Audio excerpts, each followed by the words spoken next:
I had always been drawn to the mysteries and legends of India, a land steeped in ancient lore and tales of the supernatural. So, when I read about the cursed city of Bhangar in Rajasthan, I knew I had to visit it.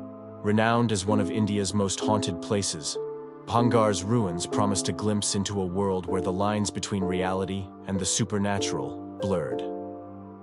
Arriving at the outskirts of Bhangar at dawn, the first thing that struck me was the eerie stillness that hung over the place.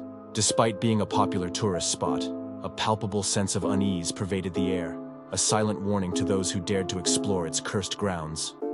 The legend of Bhangar spoke of a beautiful princess and a sorcerer who fell in love with her. When his advances were rejected, the sorcerer cursed the city, dooming it to desolation and decay. Since then, Bhangar had remained uninhabited, its once majestic structures now crumbled relics of a forgotten past. As I walked through the ancient gates, the ruins of Bhangar rose before me, an eerie reminder of the city's tragic history. The remains of the marketplace, the royal palace, and the temple stood as silent witnesses to the city's downfall. The air was heavy with the scent of decay, and a chill ran down my spine as I ventured deeper into the ruins. I came upon the remains of the Dancer's Pavilion, a place where, according to legend, the princess used to watch performances. As I stood there, the wind began to whisper, carrying with it faint echoes of music and laughter, as if the pavilion was coming alive with the ghosts of its past. Drawn by the phantom melodies, I found myself wandering towards the royal palace. The once grand structure was now a shadow of its former glory, its walls scarred by time and neglect. In the heart of the palace lay the princess's chamber, a room said to be the epicenter of the curse. As I entered the chamber, a sense of dread washed over me. The air was colder here, the silence more oppressive. I could feel the weight of unseen eyes watching me, the lingering presence of those trapped by the curse. It was then that I heard it, a soft sobbing coming from the corner of the room. Turning towards the sound, I saw her, the spectral figure of the princess, her face etched with sorrow and despair. She seemed to be reliving the moment of her betrayal, her tears a testament to her eternal heartache. I stood, frozen in a mix of fear and sympathy, as she faded away, leaving behind a haunting silence. Night began to fall, and with it came an intensification of the supernatural activity. Shadows moved with a life of their own, and the whispers grew louder, more urgent. I felt an overwhelming urge to flee, but my curiosity held me captive. In the fading light, I explored the temple, a place rumored to be the dwelling of the sorcerer's spirit. The temple was in ruins, its idols and carvings defaced by time. As I walked through its desolate halls, I felt a presence, malevolent and watchful. The sorcerer, still bound to the curse, was aware of my intrusion. Suddenly the temperature dropped, and the wind howled through the temple, extinguishing my flashlight. In the darkness, I heard a sinister laugh echoing off the walls. Panic set in as I stumbled through the temple, trying to find my way out. The laughter followed me, a sound filled with malice and triumph. As I finally emerged from the temple, the laughter ceased, replaced by a deafening silence. The ruins of Bhangar lay bathed in moonlight, a ghostly reminder of the curse that held it captive. I left the cursed city with a sense of relief, but also with a deeper understanding of the power of legends and the thin line between myth and reality. As I drove away from Bhangar, I couldn't shake the feeling that part of me had remained behind, forever entwined with the city's tragic tale. The curse of Bhangar, with its blend of history and the supernatural, had left an indelible mark on my soul, a reminder of the mysteries that lurk in the forgotten corners of the world. My interest in the paranormal had taken me to many places, but nothing compared to the experience I had in Jatinga, a small village in Assam, India, known for its mysterious phenomenon. Every year, during the late monsoon months, birds inexplicably plummet to their deaths in the village, a phenomenon that has baffled scientists and attracted ghost hunters and curious tourists alike. Eager to witness this strange occurrence, I arrived in Jatinga just as the monsoon was tapering off. The villagers, warm and hospitable, warned me of the supernatural forces they believed were at play. They spoke of restless spirits and ancient curses, a folklore woven into the very fabric of the village. As night fell, I joined a group of locals on a hill overlooking the village. The air was thick with anticipation as we waited for the phenomenon to occur. Then, without warning, it began. Flocks of birds started diving towards the ground, some crashing into trees, others plummeting directly to the earth. It was a surreal and disturbing sight, one that defied logical explanation. The villagers lit torches, casting an eerie glow over the scene. In the flickering light, I noticed something even more bizarre. Shadowy figures moving among the trees, their forms ethereal and transient. The villagers murmured prayers, their faces etched with fear and awe. Compelled to investigate, I ventured into the forest, following the spectral figures. The deeper I went, the more intense the feeling of being watched became. The air was alive with whispers, the voices of unseen entities speaking in a language I couldn't understand. In the heart of the forest, I came upon a clearing where the atmosphere shifted dramatically. The air was charged with energy, and the ground was littered with the bodies of birds. It was here that I encountered them, the ghosts of Jatinga. They were unlike any spirits I had ever seen. Ethereal and luminous, they moved with a grace that was almost otherworldly. Their eyes were filled with sorrow, their expressions reflecting the tragedy of their fate. As I stood there, a sense of profound sadness washed over me, an empathy for the spirits and the doomed birds alike. One of the spirits, a woman with a haunting beauty, approached me. In a voice that was barely a whisper, she spoke of a centuries-old curse that had befallen the village. She told me of a great betrayal and a curse uttered in the throes of death, dooming the village to witness the inexplicable demise of birds as a reminder of the past. As she spoke, the other spirits gathered around, their presence a tangible reminder of the pain and suffering that had seeped into the soil of Jatinga. The woman implored me to help them find peace, to break the cycle of death that had ensnared both the spirits and the birds. Determined to help, I consulted with the village elders, delving into ancient texts and local lore. We performed a ritual, a plea for forgiveness and release, under the light of the full moon. The air was filled with chants and the scent of incense, a bridge between the living and the dead. As the ritual reached its climax, the spirits of Jatinga began to shimmer with a radiant light. One by one, they ascended towards the sky, their forms dissolving into the night. The sense of heaviness that had hung over the village lifted, replaced by a feeling of liberation. The following year, the phenomenon of Jatinga did not occur. The birds no longer plunged to their deaths, and the village was freed from its haunting legacy. My experience in Jatinga had taken me on a journey beyond the realm of the living, a journey that had shown me the power of compassion and the enduring nature of the human spirit. As I left Jatinga, the village was alive with celebration, a community reborn from the ashes of its haunted past. The ghosts of Jatinga had found peace, and in doing so, had given the village a new lease on life. The story of Jatinga, with its blend of mystery and folklore, had become a part of me, a reminder of the unseen forces that shape our world, and the power of belief in the face of the inexplicable.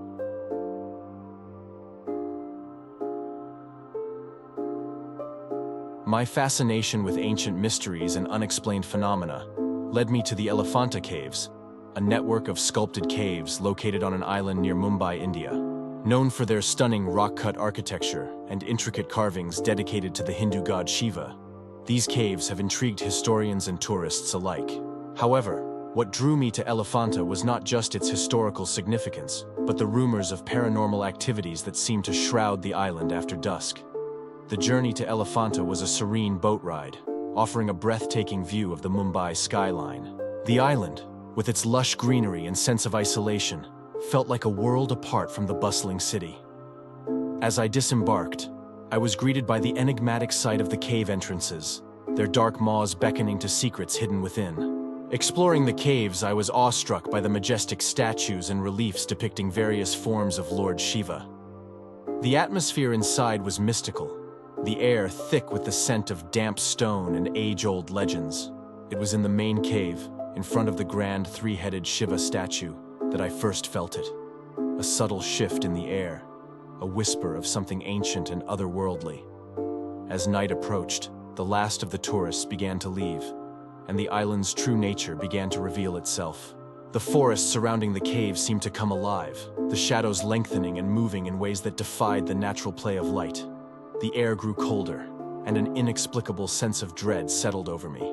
I decided to explore further, drawn by an irresistible urge to uncover the mysteries of the island. In the lesser-known parts of the caves, away from the sculpted halls, I found ancient inscriptions and symbols that hinted at rites and rituals, long forgotten but still resonating with a dormant power.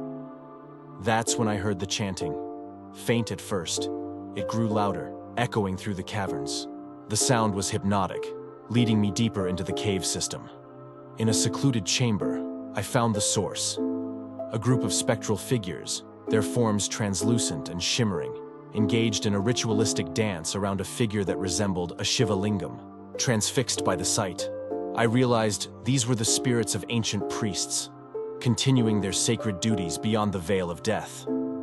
Their faces were serene, lost in the devotion of their eternal worship.